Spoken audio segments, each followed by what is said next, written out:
Salut, c'est Jean-Christophe. Alors, je suis avec Élise, mon assistante. On est à Paris et je vais te faire visiter un loft.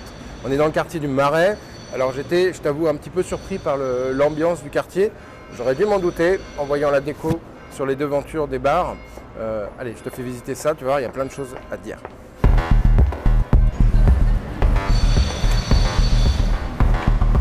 C'est Élise qui connaît le code. Là, on arrive sur un bel escalier avec un tapis, mais nous, c'est pas là, c'est ici. On descend 3 marches. On tombe sur le loft. Merci ma grande. Alors, on arrive dans un loft avec un beau volume. On a 4 mètres sous plafond avec ce plancher en mezzanine qui est en ourdi. Alors, il est un peu oppressant parce c'est légèrement cintré, mais c'est vachement intéressant en place parce que ça prend que 14 cm et demi. Ça permet d'avoir 2 mètres sous plafond ici et 1,80 m là-haut. Donc c'est quand même assez logeable. On a 2 grandes fenêtres qui viennent éclairer tout ce logement-là, où on va perdre un petit peu de luminosité parce qu'on a un voile, tu vois, une espèce de grillage qui est collé ici, une sorte de toile qui est là pour préserver l'intimité. Donc ce qui est intéressant dans ce logement, c'est ce qui m'a plu moi sur les photos, c'est l'histoire qu'on va raconter. Tu vois, on a une ambiance salle de sport avec des objets chinés récupérés, le sac de frappe, la corde à laquelle je suis monté, les gants de boxe, le truc qu'on avait au gymnase au collège, le cheval d'arçon. Ça c'est intéressant. Là, à mon avis, où c'est perfectible, c'est dans la proportion de ces objets détournés. C'est-à-dire qu'on n'a que des objets anciens. Et du coup, moi, il y a un caractère qui me gêne. C'est-à-dire qu'on ne peut pas avoir un vieux casier en métal qui est dans l'état, où on a laissé la peinture d'origine, si au sol, on a un mur qui est tout abîmé, tout cloqué. Tu vois, il faudrait qu'on contraste. Tu vois, par exemple, ces étagères, style, ma tante, elle appelait ça Louis Caisse. C'est rigolo, c'est intéressant, mais il faudrait que ce soit contrasté. Tu ne peux pas avoir ça avec un miroir qui est brut. Il faudrait par exemple que ce miroir il ait une grosse moulure dorée. Il faudrait d'ailleurs que ce miroir il soit éclairé, ça pourrait être intéressant. Tu trouves aussi quelques pièces uniques comme ce fauteuil qui est une belle pièce. C'est un truc fabriqué artisanalement, je trouve que c'est vachement intéressant. Là où aussi on franchit les limites de la récup, c'est en termes d'hygiène. C'est-à-dire qu'une cuisine, moi j'ai pas envie de poser mon pain là-dessus. J'ai pas envie de mettre ma vaisselle dans une caisse comme ça. Au moins, il faudrait que ce soit verni. Regarde, les portes, elles sont rouillées, mais c'est une rouille qui n'est pas stabilisée. Donc ça fait pas propre.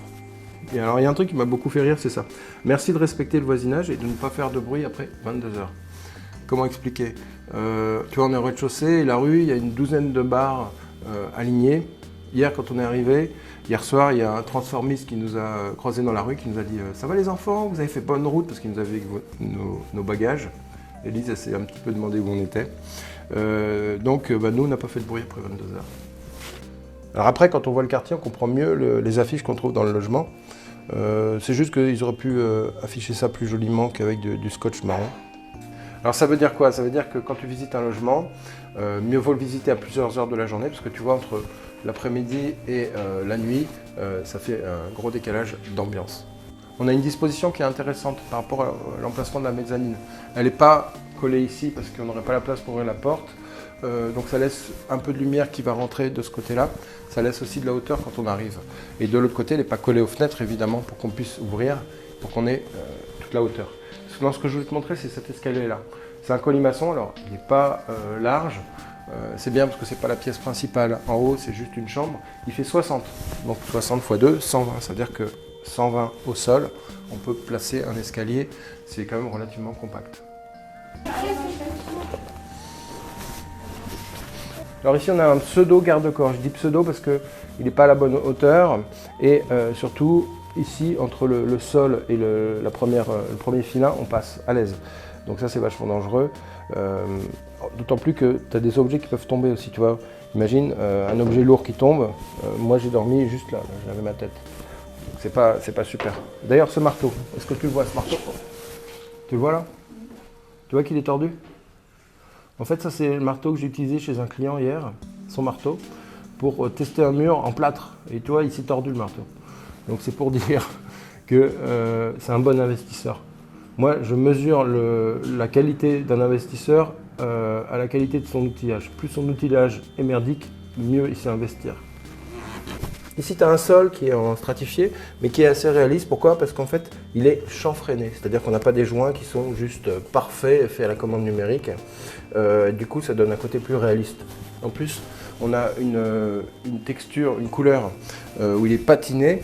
Et donc, le fait qu'il soit blanc, ça permet d'associer un autre bois d'une autre essence de bois. Et ça, c'est très pratique. Là, c'est à moitié dur et très souvent quand je visite des biens, les roulettes sont cassées.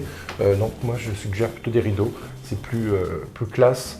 Et tu as déjà vu un hôtel avec une porte comme ça? Non, c'est toujours un rideau pour l'acoustique et pour le côté confort. Là tu as un petit coffre qui est très joli, qui est peint, qui ressort bien sur le plancher blanc. Alors à l'étage, tu as une deuxième salle d'eau, ce qui est pratique.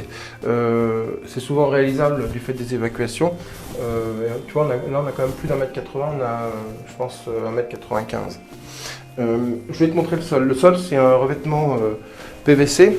Je me souviens, j'avais ça dans mon minibus, moi, quand j'étais gamin. Et ça, c'est quelque chose qui résiste à l'eau. Donc l'avantage, j'ai été surpris quand j'ai fait couler la douche, c'est que ça fait pas de bruit quand ça tombe. Par contre, comme c'est noir, forcément, on voit plus le calcaire. C'est antidérapant.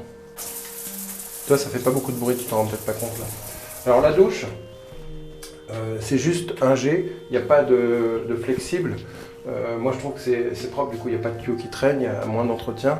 Par contre, dites-moi ce que vous en pensez, si vous utilisez le flexible ou si ça suffit. Je pense que les femmes qui ont les cheveux longs par exemple, elles ne veulent pas toujours se mouiller les cheveux et c'est pas forcément une bonne idée. Vous m'excusez? Hier soir, on était surpris par le froid qui peut passer par une porte comme celle-ci. Tu as l'impression que c'est une porte blindée, tu sais, qui va te blinder tout, mais pas du froid parce qu'on n'a pas de joint ici.